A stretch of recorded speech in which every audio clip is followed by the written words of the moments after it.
because the thing that's causing the issue persists, or whether it's because the feedback loop that's supposed to turn inflammation off doesn't work, inflammation remains mounted. And that chronic inflammation is causally associated with various different conditions. So if we were to talk about diabetes, for example, excess body fat can, through a variety of very complex mechanisms, increase inflammation. What that inflammation can do is it can interrupt normal insulin signaling. So what can happen is that blood sugar cannot be stored as effectively in various cells. This leads to increased insulin production all the time, blah, blah, blah. We all know the mechanism by which type 2 diabetes arises. If you look at cancer, one thing that inflammation can do is it can increase cell proliferation. So you've got damaged cells because you've got a thorn stuck in them. What your body needs to do is it needs to scavenge away all of the broken cells, and it needs to produce new cells like scar tissue and all of that good stuff. And every time you create new cells, what happens is one cell duplicates its DNA, and then the cell divides, and now you've got two cells with the same DNA. Every time you do that, there's a risk that DNA replication can be ineffective. And so every time you get cell proliferation, you run the risk of a copy error. That copy error can lead to the eventual downstream effects that lead to tumor growth, and that leads to cancer. The infection, which is why a lot of the time you can't just take blood tests off at face value. They're showing you something that is underlying that can either be the result of your lifestyle, your behavior, your actions over the last few months, or acutely. And at the same time, like, I'm all for blood tests, but what's the whole point of you getting a blood test if you're not willing to actually address the root cause of the issues that you are now seeing on the blood test results? It's almost like saying, okay, I'm going to band-aid the hole in the ceiling when it's leaking water up there, but that leaking water is still going to cause damage elsewhere because you haven't actually turned off the tap or whatever it is that's causing the leak. So the band-aid approach isn't going to work. Now, as Tom was talking about, like, the inflammation response, inflammation can cause cell death in a negative way. Inflammation can also cause it in a positive way, which is exactly what exercise does. That is what you want autophagy. People talk about fasting and all this other bullshit for autophagy. Well, exercise does just that. And a big component that a lot of people are missing is that fat cells are toxic. They're not inert. They are sites. They're garbage bin disposal sites of toxins in your body. Too many of them is inflammatory. Being overweight is inflammatory in itself. Like, being over fat, I should say, is inflammatory in itself. So, like, inflammation is such a broad topic that you can't just condense it down into what foods are causing inflammation, what foods are not. Told that we should be consuming coconut oil when coconut oil is actually inflammatory. It is a saturated fat. Albeit the fact that it is a medium chain triglyceride, so it doesn't put the same effects into the body that like other saturated fats do. Like, butter is one of the worst saturated fats that you can consume, and I'm sure that Tom can ramp on about this, which is why I'm very on top of telling my girls as well to minimize, if not eliminate, butter from their foods. Like, of course, a little bit here and there isn't going to be detrimental, but butter in itself, I remember seeing Dr.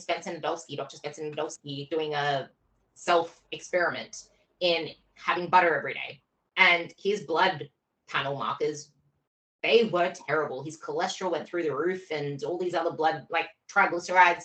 If you want to talk about inflammation, talk about butter, talk about... So during exercise, if you're trying to build muscle, I think I said this last time, there are three primary mechanisms that lead to muscle growth after you exercise.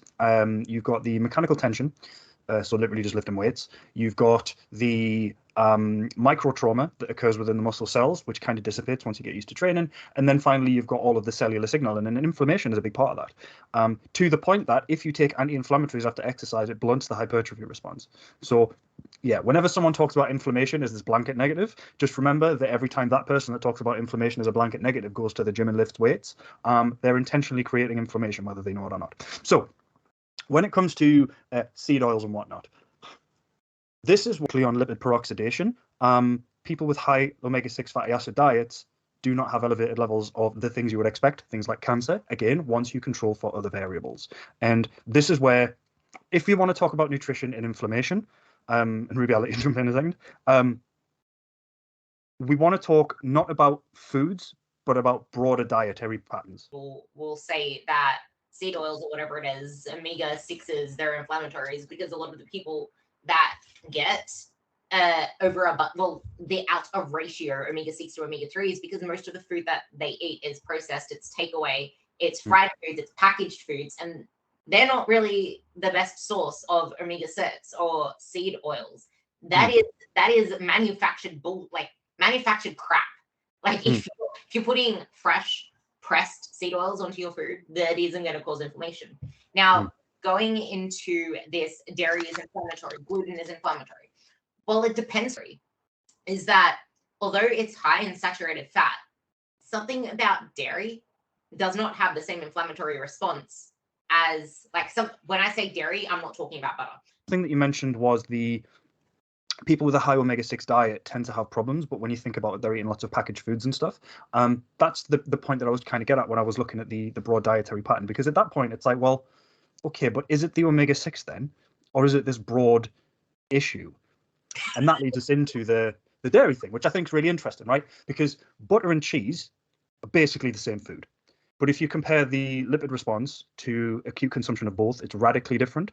And that's because while they contain the same fatty acids, the difference is in something called the food matrix. So that's like all of the other stuff that's in the food in the specific way that it's in the food. Cheese and the saturated fat in butter, it's the same, but if you look on like the molecular level of cheese, which would be a weird thing to do with your afternoon, the proteins are still there, and those proteins are still attached to the lipids, and that seems to affect the way that it alters our lipid profile post consumption. And so cheese is a curdled product of milk. It's almost like saying, okay, there's the casein portion that we just got out of milk, like the casein part of milk, and then there's the yogurt, which is the cultured yogurt's cultured. That's the word. So yogurt is a cultured part of milk. Cheese is a curdled protein of milk. Butter is the separated fat of all of that, which is why it's different. It is not really a product of milk, but the separated fat in itself. And that is why it is inflammatory. So it's a completely divergent part of the milk product in itself. Yeah, and saturated fat consumption promotes inflammation, which is always funny to me because it tends to be the people that talk about avoiding inflammation also advocate for high fat diets, focusing on lots of like coconut and cook your steak in butter and then it's madness. But it just indicates that people don't give a shit. They use inflammation in the same way that folks like Gwyneth Paltrow talk about toxins, talks about how fructose is really bad. So the reason that people suggest fructose is bad is because when you consume carbohydrates, those carbohydrates leave your small intestine and they're absorbed into the bloodstream.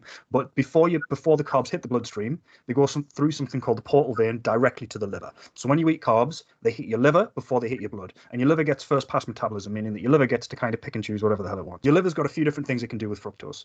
It can just use it for energy.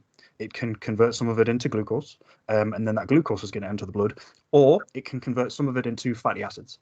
And what happens in like chronic overconsumption of a diet that includes large amounts of fructose is you can get non-alcoholic fatty liver disease. So your liver is getting pumped full of so much fructose that it doesn't know what to do with it, and that leads it to continually increase the amount of fatty acids that it's producing. Some of this gets stored on the liver, you get fatty liver, this can lead to cirrhosis, this can cause inflammation, and also some of those fatty acids are going to enter the blood.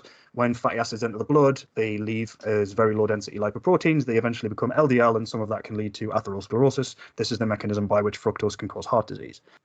In that we are assuming that the liver can't deal with the fructose that we're putting in, and that only happens in a calorie surplus, really. It can happen if you like artificially eat hundreds of grams of fructose a day, but you're not doing that. Nobody does. When we're talking about fructose, you need to realize as well that fruits aren't fructose. They're a mixture of different sugars. They're fructose and glucose, fructose and sucrose. So let's say you're not eating in a calorie surplus. Let's say you're eating at maintenance, and let's say you're relatively active because you listen to this podcast. You're probably an active person. What you're doing all the time is you are eating a bunch of carbs. Those carbs are getting stored in your body because you don't need them.